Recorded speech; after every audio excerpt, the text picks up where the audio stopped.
Tips mengatasi malas dalam belajar. Pernah merasa malas belajar? Biasanya, kemalasan selalu identik dengan tidak produktif.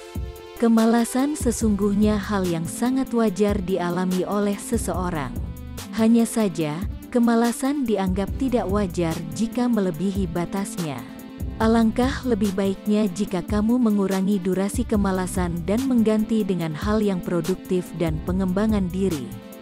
Kita bisa mulai mengurangi durasi kemalasan belajar dengan mendisiplinkan diri melalui tips berikut. 1. Fokus pada passion. Kamu harus selalu mengembangkan passion yang telah dimiliki. Jika memang belum mempunyai passion, kamu bisa gali dengan minat apa saja yang ada di lingkunganmu.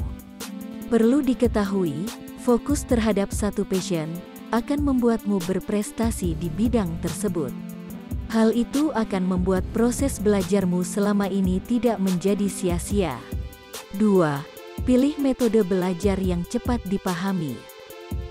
Malas belajar bisa jadi ada yang salah dalam metode belajar kamu. Metode belajar merupakan cara atau keunikanmu dalam belajar, sehingga cepat dipahami oleh otak. 3. Fasilitasi diri dalam belajar.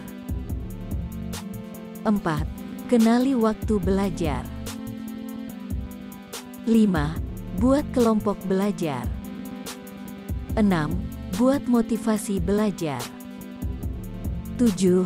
Tata letak lampu yang baik. 8. Jauhi gadget saat jam belajar. 9. Pelajari biografi sukses. 10. Tidur cukup. Terima kasih.